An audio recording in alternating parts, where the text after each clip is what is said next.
What up, everybody? This is yours truly, Rama Screen, and it's time for another collabo. And this is gonna celebrate the 25th anniversary of one of the greatest movies of all time, and that's Quentin Tarantino's masterpiece, Pulp Fiction.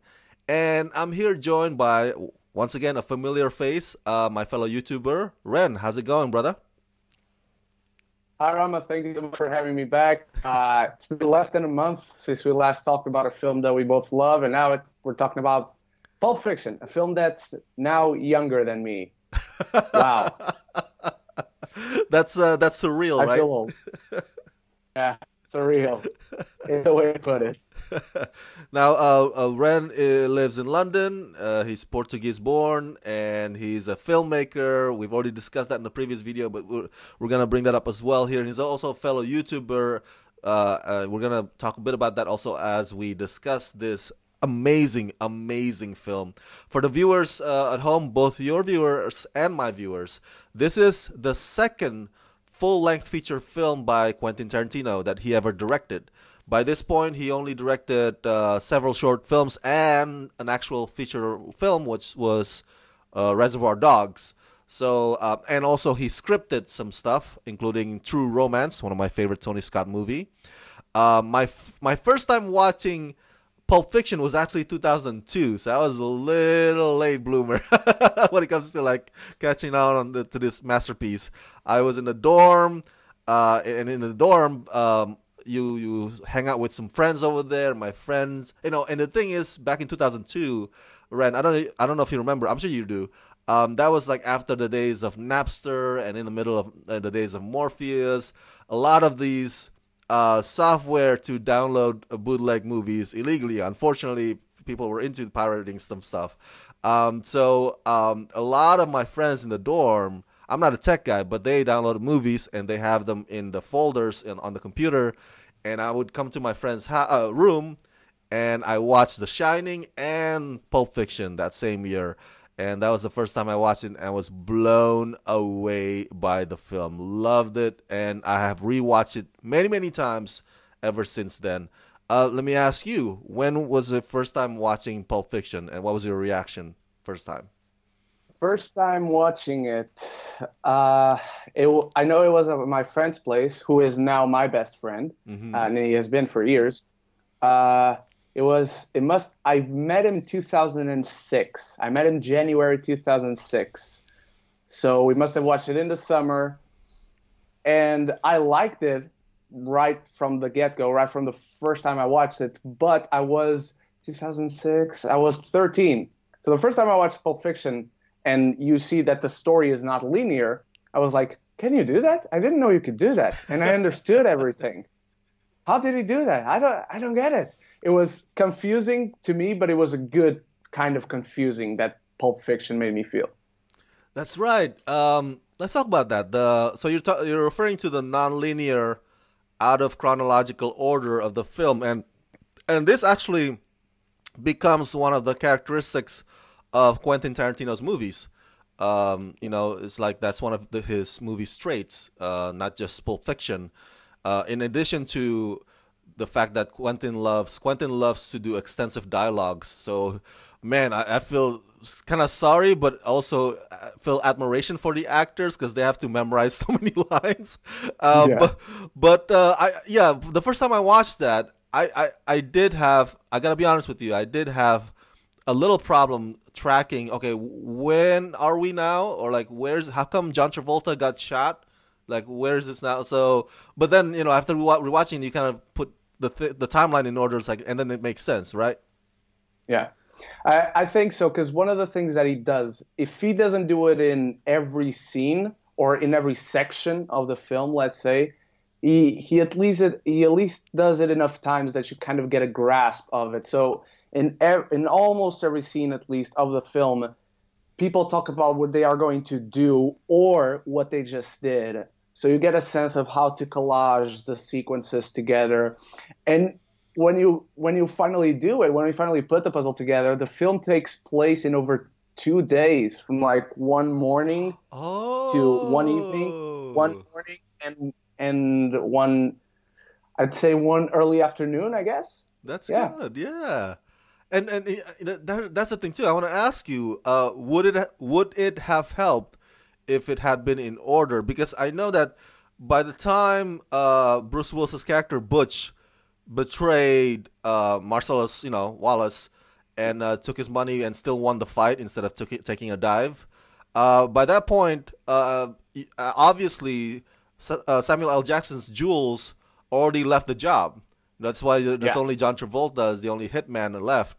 And Exactly. so, do you think would it have helped if it's in order, or does the nonlinear or out of order thing kind of makes the film extra special? I don't I don't think it would have helped, but I don't think it would have hurt. I would be willing to bet that they actually edited it in order, at least for a rough cut, and it's pure and simple stylistic choice, and it was what made Tarantino stand out. And maybe it wasn't even something he was thinking about. He just watched the scene, and as a great director, as a great visionary, he said, "This still works if we kind of jump back and forth." And I think it's just as simple as having it as a stylistic type of storytelling. I agree. I agree. And you know what? I don't know if maybe some fans out there already made that cut. Maybe on YouTube or some online where it's all in order. Oh, I'm sure. Somebody must have done it with Somewhere. with their Adobe program, whatever. Yeah. Now, for the viewers, the film had its red carpet premiere at what ultimately becomes Tarantino's favorite film festival, Cannes Film Festival, on exactly May 21st, 1994. And then it opened officially in the U.S. theaters nationwide on October 14th, 1994. So this coming October 14th, I will re-air this collabo video, Ren, for the viewers to check out as well in celebration of the actual release date. And also for the viewers, the film's title refers to the pulp magazines and hard-boiled crime novels during the mid-20th century, known for their graphic violence and punchy dialogue. But back to our discussion. Here's the thing that fascinates me. Not a lot of people know this because they think like, oh my God, Bruce Willis is in it. Oh my God, Samuel L. Jackson, John Travolta, Uma Thurman. These are A-listers. Tim Roth. But Pulp Fiction was indie. It was an independent film. It was made with only $8 million in budget, and $5 million of dollars of that budget went to the actors and the actresses.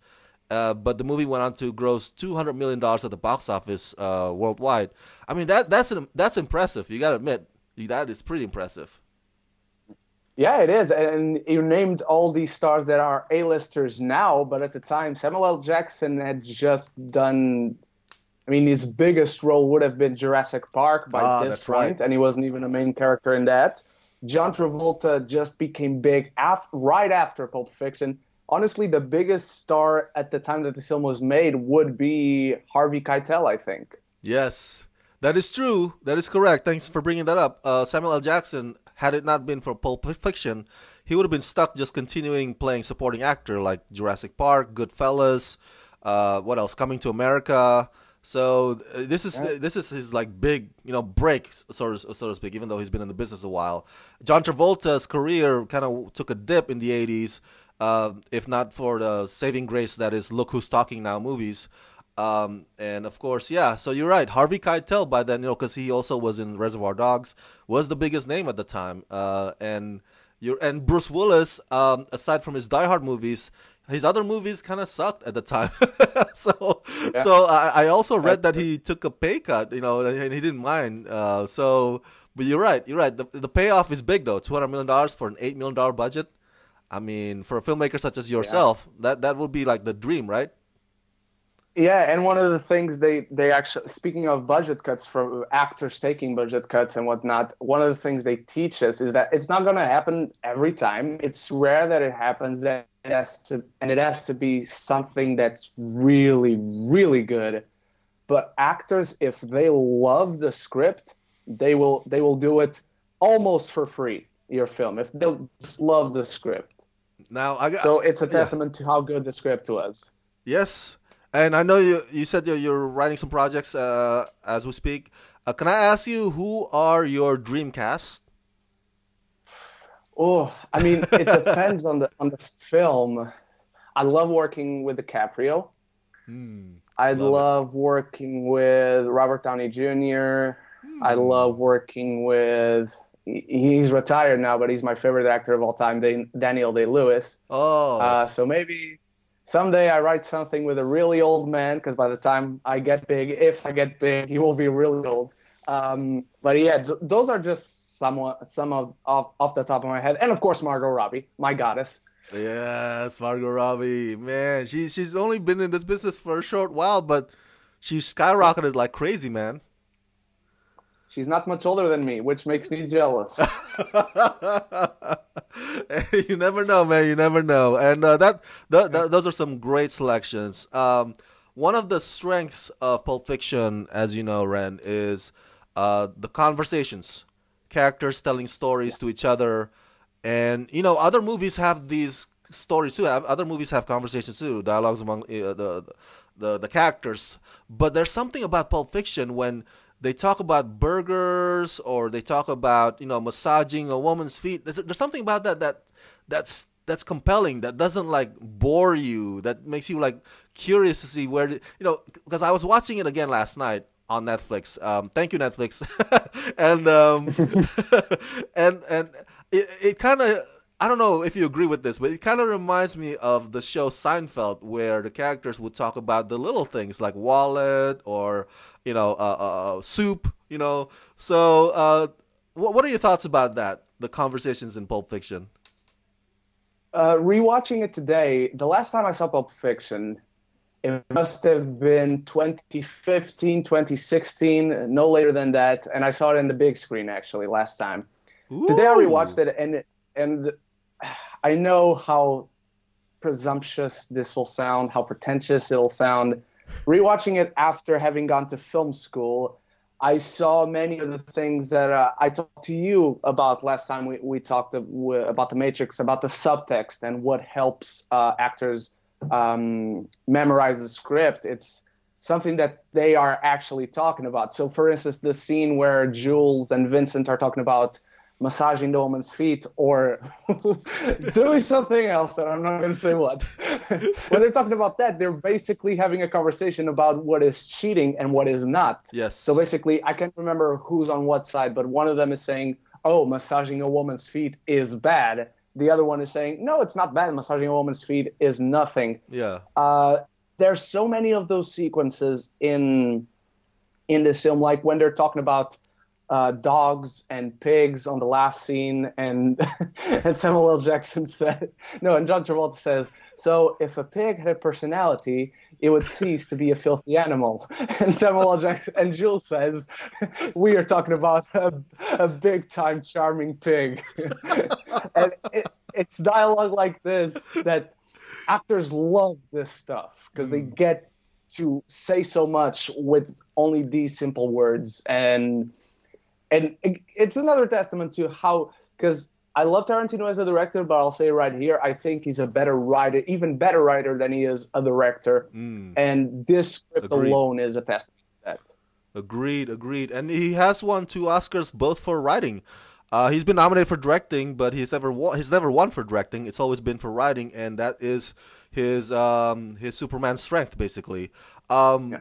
And back again, I want to flesh out more of these conversations. Like one of which I remember on the top of my head, the diner scene at the end where Jules told Vince, like, "Hey, I'm just gonna walk the earth." I was like what? Like Kwai Chang Caine from Kung Fu, and I was like, "Whoa!" Years later, Quentin Tarantino worked with David Carradine in Kill Bill Volume Two, so Yeah. that was so insane. It's like.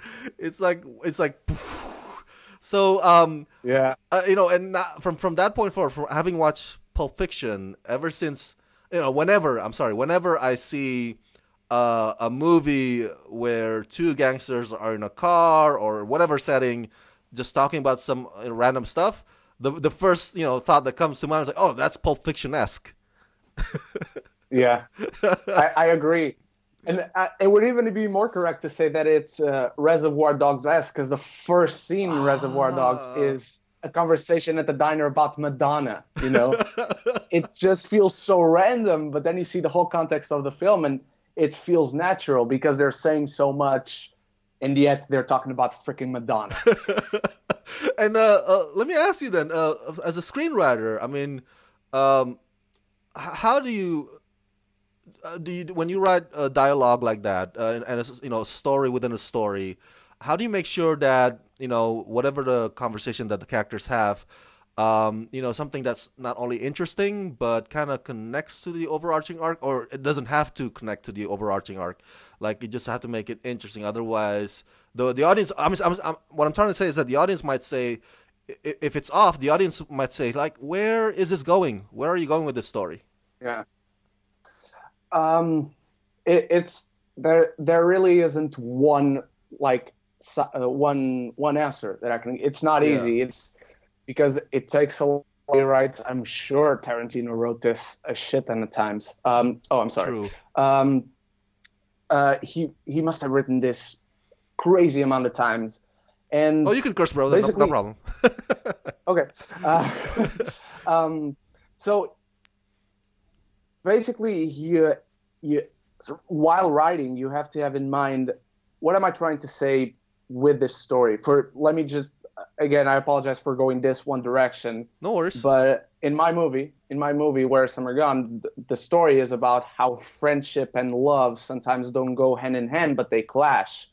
So basically, everything that I talk about in my movie, what my characters talk about in the film, on the surface, is, oh, you had this relationship and it ended. Are you friends with this person? And then they're talking about a past relationship that you don't see, but what he's actually talking about is what he's actually asking the girl is to try and see if she thinks that people who are friends can be lovers and people who are lovers can be friends and can go hand in hand. And going back to the conversation of them walking the earth, yeah, I'm going to walk the earth and I'm going to do nothing, because everything we see from Jules in this film is he knows how to be a gangster. He deals with everything like a professional. And I was going to say something, but I want to leave it more when I present my hypothesis about what Pulp Fiction is actually about. But even though the conversations seem random, they always go to this one direction, that is, characters that are well defined, and now he's going to walk the earth and he understands God. So you understand that this guy is a good person and he's righteous at the end of it all. So the dialogue must be about defining who the characters are. The story must be about where these characters are going and who they will become. I agree. I totally agree. And I'm very curious about your hypothesis. We'll definitely tackle that nearing the end with the themes of the movie. Another thing I want to bring up is I don't know. I don't know if you'd agree on this, but I think Butch is freaking smart. Not in a good way, but so what he did was he broke his promise to Marcellus. So he got Marcellus' money, and then on top of that, he got the winning money from all the bets placed on him or for him. I know it's bad. It's bad to to betray a gangster, because that'll be your life on the line, and then break your promise about taking a dive. But it's bad because you already sold your soul to a devil like Marcellus. But cheating the devil, and getting away with it, there's something sweet about that, man. I agree. And rewatching it again today, I realized that he's not my favorite. Vinny Vegas is my favorite character. I actually once dressed up as him for Halloween. Sweet. And my best friend dressed up as Jules, so we went together. But Butch is, to me, what I saw today, or at least how I saw it today, Butch as best character development in this film. How so? Because he's smart. Yeah. But he starts out as a coward. You get this story about his father's partner coming back with a watch for him, but then you have Butch, who doesn't want to put the metaphorical watch up his ass and shut up because of Marcellus Wallace. So he betrays him and then he runs away. But at the end of it, when Marcellus is being raped by Zed and Maynard, I think the other guy's name is, Maynard. He chooses. Of course, he has something to gain if he goes back and saves Marcellus. Marcellus will owe him but it's still a proper show of courage on Butch's part. And then he runs away with Fabiano, who, by the way, fun fact, is played by a Portuguese actress. That's right. But the character is not Portuguese, is it? No, the character is French. I think, Yeah. Fabiano. Tudo bem, Fabiano. Yeah, but I agree with you. I think even though cool wise, if you want to cosplay, I would want to be either Jules or Vincent Vega too. But as far as character development and how the evolution of the character's journey, if you will, the one that is very rich is Butch. At least in my Yeah. opinion, when I rewatched the movie again last night. And here's a fun fact for the viewers. Bruce Willis actually wanted the role of Vincent Vega. He was kind of bummed out that he didn't get. Uh, Yeah, exactly. And Daniel Day Lewis was also pushed by, I think, Harvey Weinstein, because he's the one that financed this whole thing. You yeah. know, and it's like, but Quentin Tarantino wanted John Travolta, but Quentin loves Bruce Willis because he has that very classy look about him, and it's like perfect for Butch. And I don't think Bruce Willis would have made a perfect Vincent Vega in my opinion. So, but you're right. Yeah, I agree. Um, let's get right to that rape scene, the butt rape scene. When I Oh, first watched the movie, that was one of the two things that shocked me. The other one was when Marvin got shot in the head. I was like, "Whoa, what's going mm. on? What happened there? That came out of nowhere." But then the rape One of the scene, funniest things. exactly. And then the rape scene, you gotta give thousands of credit to Ving Rhames, man, because I mean, Yeah.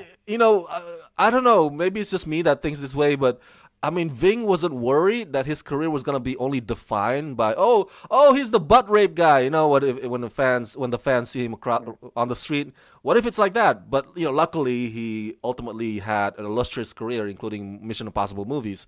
But man, he could have gone that direction, right? He could have been the butt rape guy for all his life. But man, so he took it, man, like a champ. He literally took it like a champ. No, but I agree. I agree because at that time, unfortunately, it's still a very real thing. But in the wide general public, Yeah. especially in 1994, homophobia was a big thing, and he Oh, could that's have right. been a laughing stock of so many people. And not only it's great to see that he wasn't, to find that from people outside, but just to see that everyone involved in this film, the crew, the director, and the writer is the same person, the other actors, everyone was so involved that they read this and they said, "Oh yeah, I want to do this. I want to do this scene because it'll be cool. It helps the story," and everybody understood that. And as far as I know, at least, nobody made a fuss about it, which is so great to see, especially at that time. Yes, and man, that scene when he's just walking across the street and Butch is in his car. I was like, what are the odds of that? Motherfucker! What the fuck? And Butch just presses on the pedal. And the movie overall, the tone is pretty like crime drama, right? Gangster drama, and of course it's got all these comedic moments, mostly in the conversations. But there's that one part that's not conversational, but it's comedic when Butch was trying to choose a weapon. I was it was like That's so good. That scene is so good. I love it. what are the odds that there's a samurai sword in that whole thing, man? I mean, anything can happen in LA, I guess. I wouldn't know, but it just felt right. I think I would suffice with just the chainsaw. I would probably make good use of that. Because it's also something that helps his character. Because he's a boxer, sure, but he's also a coward. You completely understand up till that moment. If you were a betting man, you would bet that Butch has never killed anyone or even tried to. Mm. And then he picks up a hammer, and you're like, yeah, okay, first time trying to kill someone, a hammer is fine. Baseball bat. That's pretty American. It's something that everybody has in their home, just like a hammer. But then he goes to the what's that So called? I can't remember. the katana, No, katana. no, no, but Oh, the no, chainsaw, the before chainsaw. the story. Oh, The chainsaw. yeah, the chainsaw. Before Yeah. there's the chainsaw, like Butch, and this is the samurai sword, and his expression is like, "Oh, that's cool. I can't pass that up." And you think exactly the same thing. Yeah, that's cool. You can't pass that up. Which and also it will be much easier to control than a chainsaw in your hand. Oh, that's true. That's true. The grip. Well, you're right. You're right. I forgot about that. And also, I think the story, if it had not been that the girlfriend forgot his dad's watch, I mean, the story would have ended there. Like they would have like be Yeah, up and go, leave town, and that's it. But it's the watch that they kind of like brought him back to the yeah, apartment and encounter Ving Rhames on the street. So that was the only thing that held him back. yeah.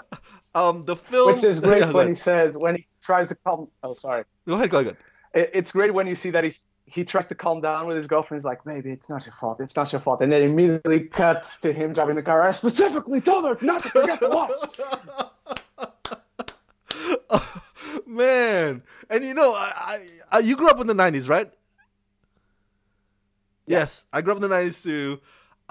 We both of us remember what the '90s was like. I was junior high school then, and man, it just cracked me up. Because some of the characters in this film, they have this big ass cell phones with antennas on them. So they have to pull them out with their teeth. I was like, oh my god, Yeah, that was the thing back then. Oh, and of course the it beat up was. car by the Butch was driving. Yeah, And using your pants up to your chest and the shirt underneath. Everything is 90s in this film. and I think Butch was rocking mom's jeans. So what they call it now. Yeah, he was. Oh my god! And then sneakers. It's so '90s, man. Oh. Now, this film has influenced so many other films that come after that, including last year's Bad Times at the El Royale, which kind of adopted Pulp Fiction's neo noir and non-linear out of chronological order storytelling. And Bad Times also had extensive dialogues, another characteristic of Quentin's movies. And Quentin, for the viewers at home, he never went to film school. He's a film buff all his life. He worked at a video store for a number of years. Was famous for telling everybody that came to the video store, "Hey, you gotta check this out. Check out this obscure films." And Tarantino was known. I think one of his quotes like, "I never went to film school. I go to films." That's like, I don't go to film schools. I go to films. I'm sure we discussed this or graced upon this a little bit last time we had this conversation, Ren. But what are your thoughts about filmmakers who it's like don't go to film schools, they go to films, such as Quentin Tarantino? I see nothing wrong with it, to be honest, because what film school teaches you is not, it doesn't teach you the things you have to do.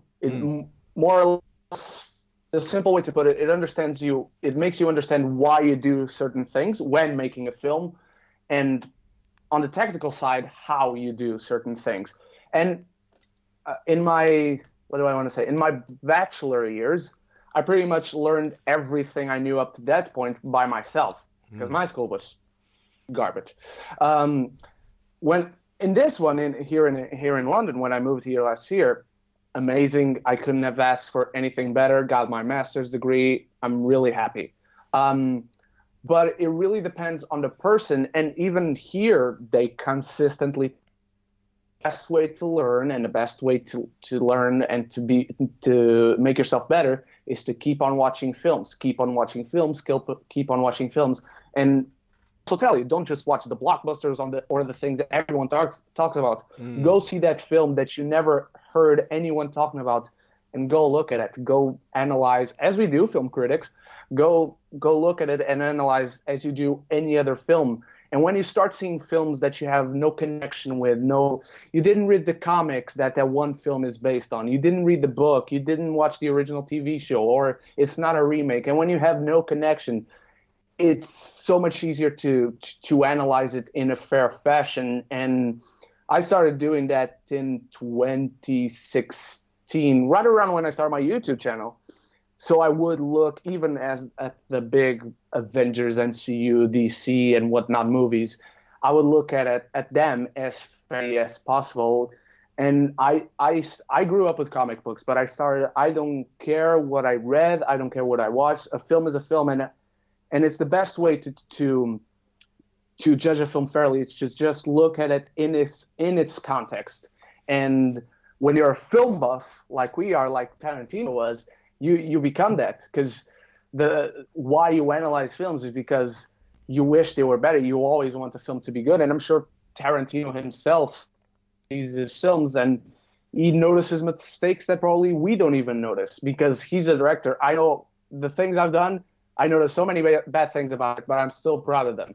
But that's a filmmaker can pretty much come from a film buff, and you don't need to go to film school to be a filmmaker. And you're right. I think even in the 36 years that I've lived on this earth, there are so many movies that I still haven't watched that I think I need to put on my, in my brain, my encyclopedia for movies. Of course, Quentin Tarantino, having worked in a video store, kind of, that was, he spent his time just watching, some stuff that we never got around to watching yet, you and I. So that kind of helped him out. So I need to get on that. I think it does help, and especially for Quentin Tarantino, it helps with some of his styles, some of the way the way he shoots his films, and the tone. Like he adopts a lot of the spaghetti western in many of his movies, and of course he loves using soundtracks from the old days as well, from the old age. So it's not necessarily that you're stealing, but you're kind of like paying homage to some of the movies that you watch, that you put in your brain. Yeah, I agree. I agree because he uses it, especially in Pulp Fiction. I think Pulp Fiction is the one that uses them the best whenever he uses soundtracks. But Pulp Fiction has a way of not making them musical montages. And that's a thing I noticed just yesterday with another film that I'm blanking on. It was with Shaft. I saw Shaft, and it's musical montage after musical montage. In Pulp Fiction, it totally isn't that. When he puts, and he chooses this very wisely, to put a song on in the environment of the characters. It's not just something for us to hear as an audience. It's for us to see that the characters, they are living through this song and it fits their environment, which is something that it's not easy to do and make it work. And Tarantino, throughout the 2 hours and a half of Pulp Fiction, he takes this risk, and to me at least it pays off.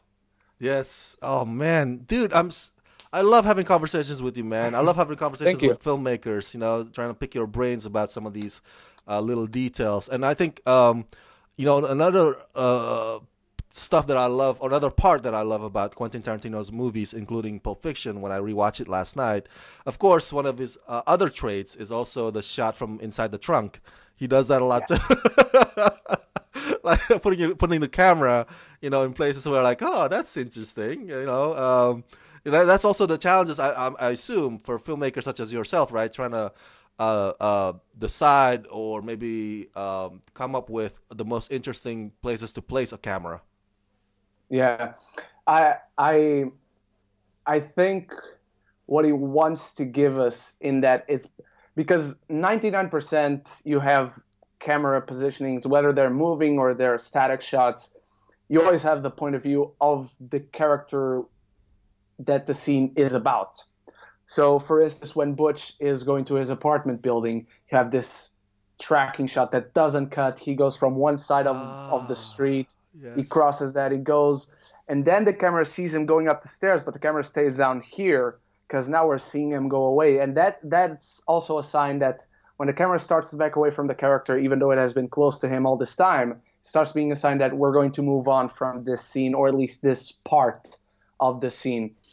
The shot in the trunk, again, I think is also very simply put a stylistic choice. He could have filmed that because, for instance, in Pulp Fiction, when we see the shot in the trunk, we know as soon as the shot starts, we know what the characters are looking at. So he could very well shoot it just the other way around, not have the trunk shot.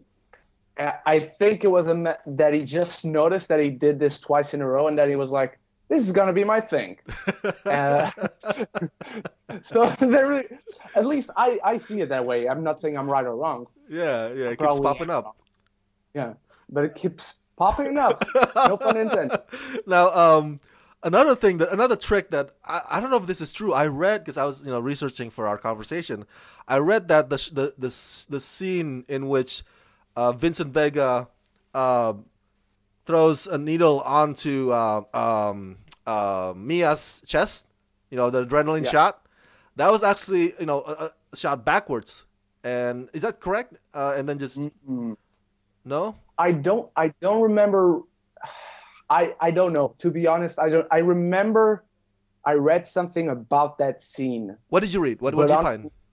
now I was going to say, now that you bring it up, I'm completely blanking on what I read about that scene. I think it was something about how difficult it was to shoot, Oh, because I don't know if they had that house for not much time. I don't know. I really am blanking. I just remember that one of the articles I read on Pulp Fiction, it was a long time ago. it's okay. One of the articles I read on it was about the heroin scene and the shot. Now, I imagine it was difficult to shoot. Not only, like you said, maybe the amount of time that they have with the house, but also the hecticness of it. Because everybody's yelling, everybody's like so urgent and on a rush, and John Travolta was yelling at Rosamund Pike, and it was like, oh my god! And then that must have been like, I don't know how many takes they did that, but that must have been exhausting Yeah. because of that exertion. One of the things I love about that scene is when he calls the guy. He's still in the car, and the guy's like, "You're calling me through a cellular telephone, aren't you? Prank caller, prank caller. Nobody here. It's a mistake." And he puts it down. And I watched this film so many times, and still today I was like, I don't get this. I don't get this part. And a second after, immediately clicks. The government tapping phone calls and whatnot, because I didn't live through that, so it always takes me a second just to realize that. Here's another fun fact. I read that the drug dealer, I think his name is the character's name is Lance. Quentin Tarantino was gonna play either Jimmy or Lance, and he ultimately picked Jimmy because he wanted to have the least amount of time in front of camera. He wanted to be behind the camera when with the whole hectic scene, with Thurman. Yeah. um, Yeah. the, I'm glad he made a choice. would you, Ren, put yourself in your movies? I've put myself in my movies. I did. Out of the 4 short films that I made so far in my life, I've been in 4. No, sorry, I've been in 3. I made 4. I've been in 3 in front of the camera, and I did audio for my master's project. But in a scene like the heroin shot scene, I wouldn't want to be anywhere near the front of the camera, because I don't know, I would be afraid that I would be restraining my actors, because from the moment the first AD says action, I just want them to feel free, make the scene as fascinating as possible, and then I just say cut. One of the things we say is that the directors don't, they do everything, and then they just get the set, they sit down, and they just have to say cut.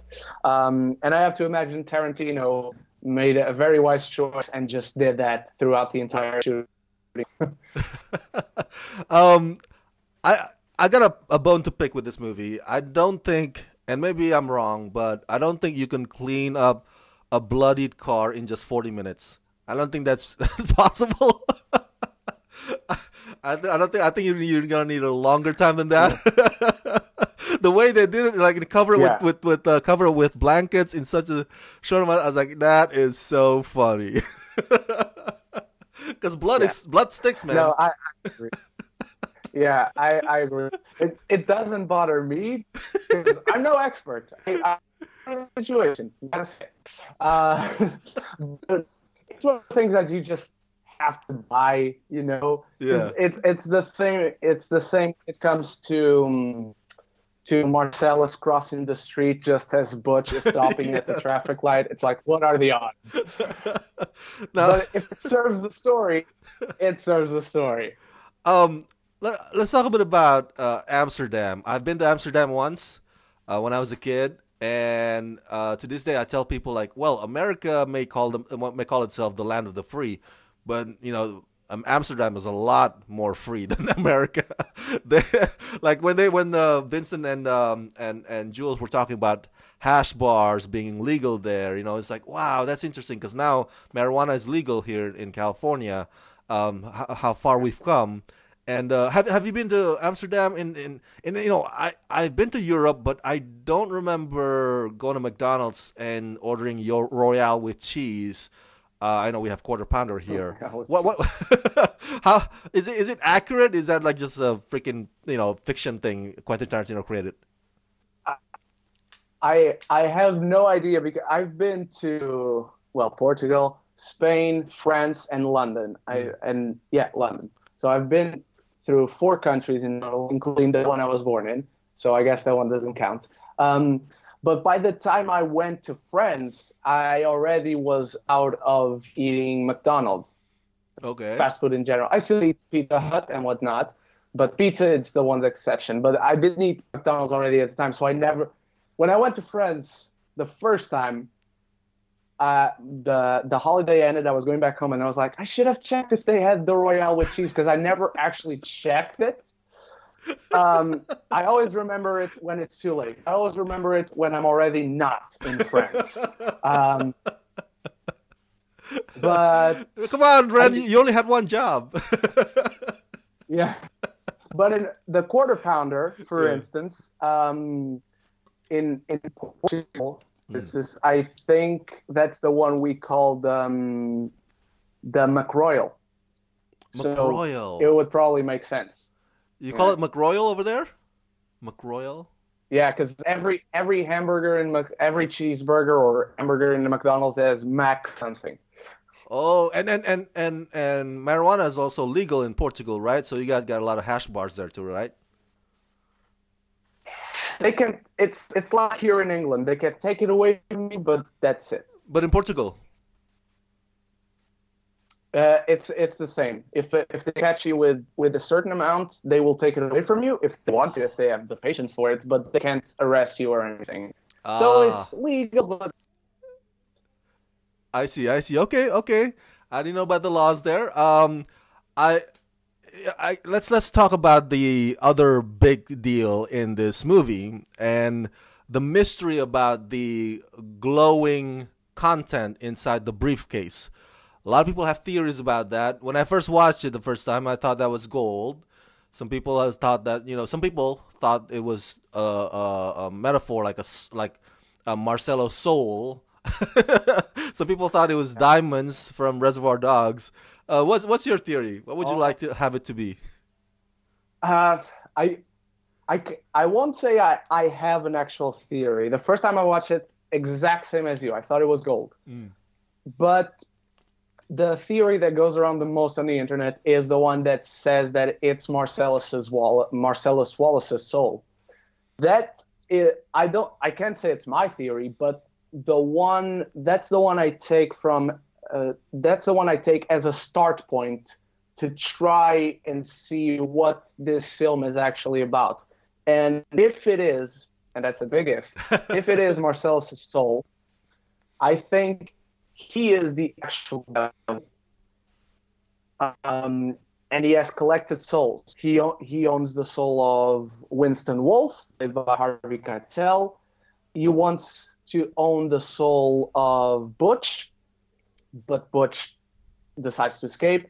And he owns the soul of Vinny Vegas, and I'm not sure if he owns the soul of Jules, because if he owns the soul of Jules, can Jules even get out of this life?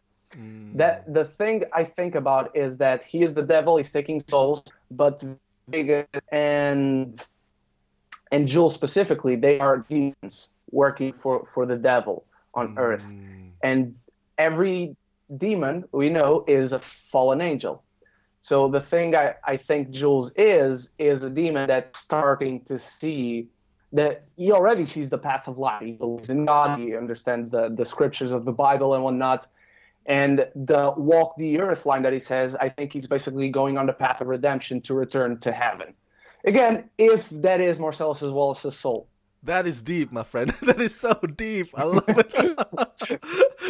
I'm sure there's fans out there who made YouTube cut of like the moment that Jules opens the briefcase and Tim Ross like gets all smitten by it, and then it cuts to like maybe I don't know a porn magazine or whatever. It's like or maybe lingerie or whatever. They show the briefcase. I'm sure there's some right now. Oh, sorry, I forgot one thing. Yeah. One thing, the couple, Honey Bunny and what's his name? Ringo, Pumpkin. Ringo Pumpkin. Yeah. Pumpkin. Yeah. Honey Bunny and Pumpkin. I think they are just humans. And then when he comes across Jules, since Jules is on this path of redemption, I think Jules is trying to save his soul. And when he sees the soul of Marcellus Wallace, he knows that is the devil's soul as well. So he gets tempted. He wants to collect that soul, but Jules is like, you're a human, you're not going to be able to deal with it. So when he recites the Bible to him again and says that he's going to let him walk away, and he tries to decide what the metaphor means, that he is the tyranny of evil men and he's the weak and whatnot, to me the metaphor there is, I am a demon who's not trying to be an angel, and I'm going to save your life, so run away now while you can. All right. Well, before we get to dig deep, was that part of your hypothesis that you wanted to bring up? Yeah. All right. We'll discuss further more about that and also the themes. But let me ask you this, because as we're winding down, a lot of the fans over the years felt that Pulp Fiction should have been the one to win that Oscar for Best Picture that year instead of Forrest Gump.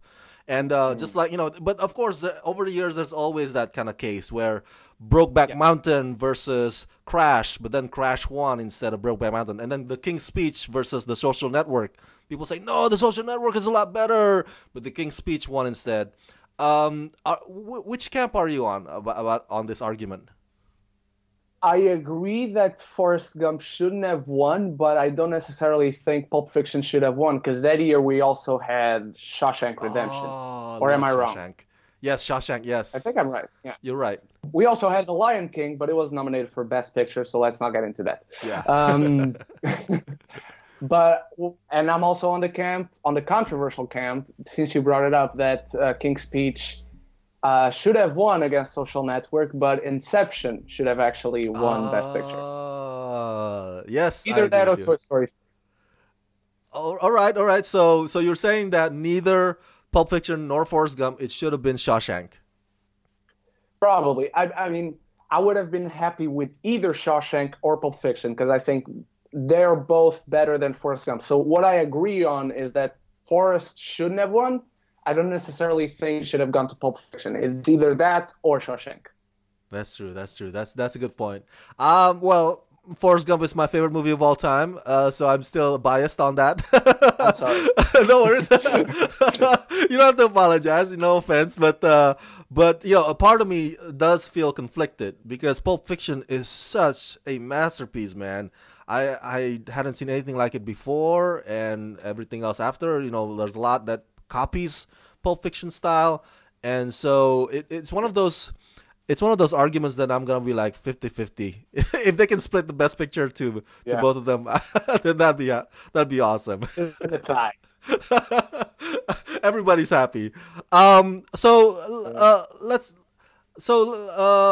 that all of your hypothesis? Let's get to that, or do you have some more of your hypothesis of the Pulp Fiction that you wanted to share? I think that's everything. I think that's all. If I remember something else, I'll get up, but I think that is it. But do you think that... sorry, let me just go to the Twitter here. Do you think that Quentin Tarantino and Roger Avary, when they wrote him, do you think they went that deep theory-wise as to the meanings and the heaven and the divinity of it? Do you think, I'm not saying that you're wrong. I'm just saying, like, do you think that's on the back of their heads? Yeah. I mean, if I am right, that must have been it. Mm. Again, about thinking what the story is. So basically, what I would guess, if I am right, if my hypothesis is right, is that they wrote this as a story about the devil collecting souls, and Mm. the devil has lost his soul somehow, and it's in the hand of a guy who's eating burgers for breakfast, which is weird.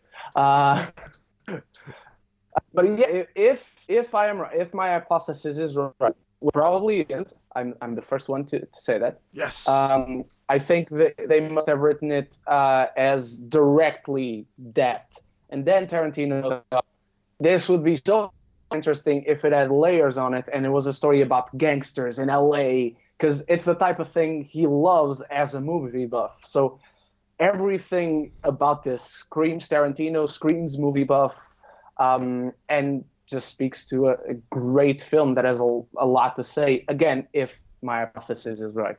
Hey, I think it's a fantastic hypothesis, very deep and profound, as I said, and I think though it's also fascinating since we're in the conversation about biblical and divinity and stuff like that.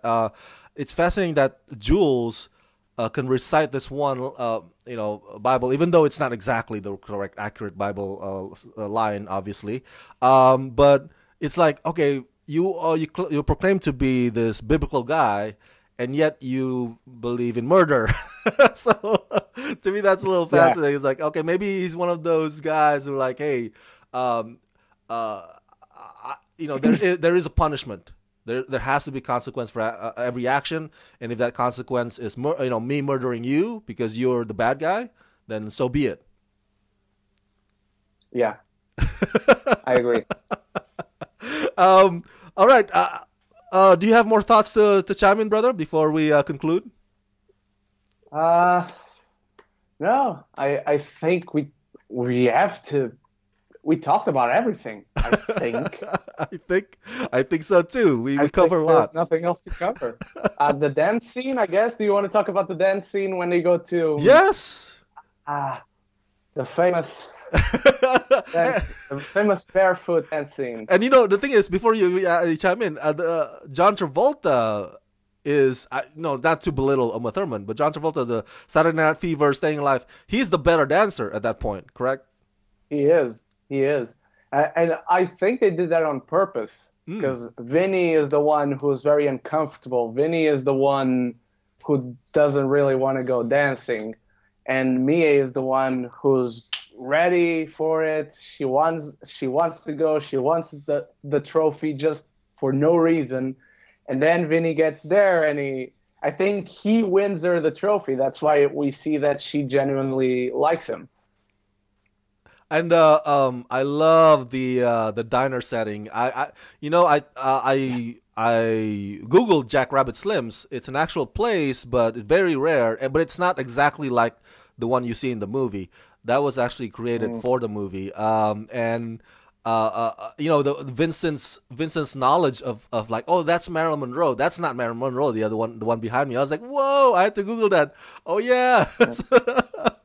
The Yeah, 50s. I love those little sprinkles of because that's the thing. You can't really. That's the one, and this is neither a good or a bad thing. But I personally can't tell who's the veteran gangster. It's either Jules or Vincent, because Vincent clearly he has traveled the world. Clearly he knows all these people. He has this cultural knowledge of L.A., of Hollywood, of just everything.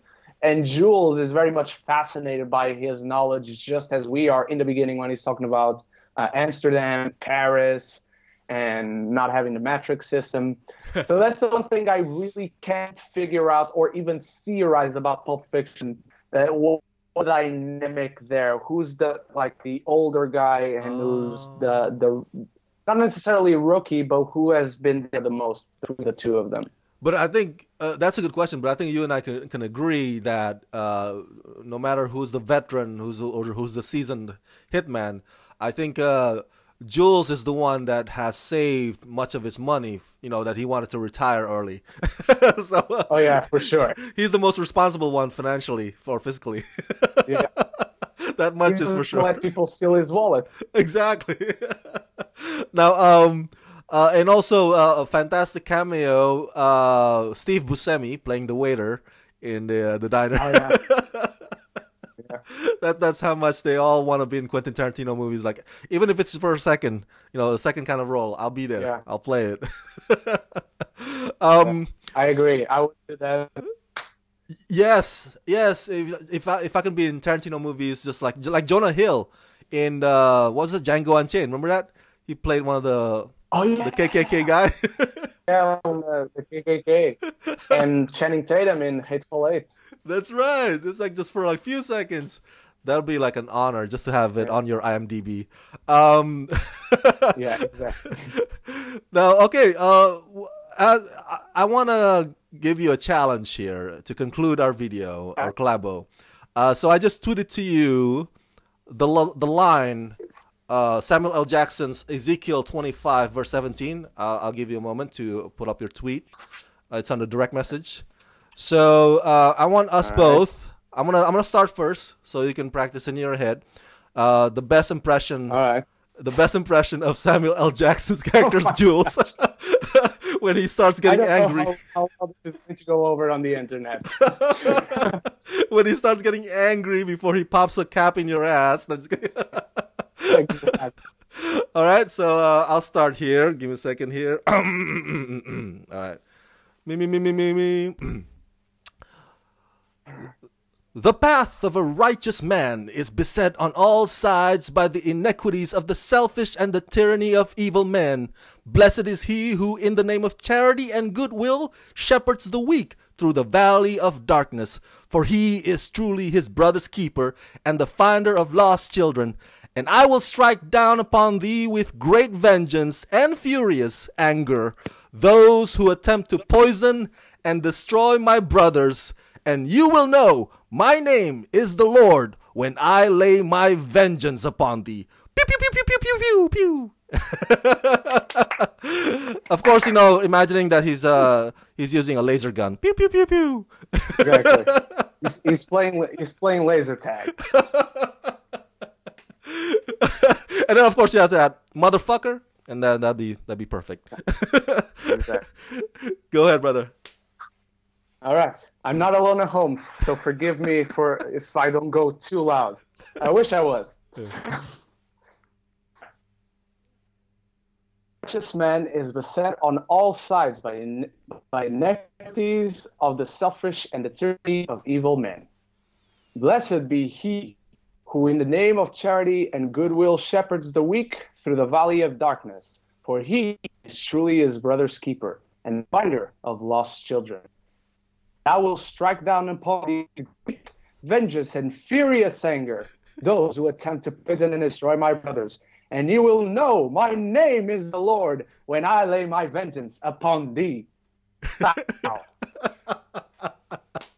Well done, my friend. Well done, motherfucker.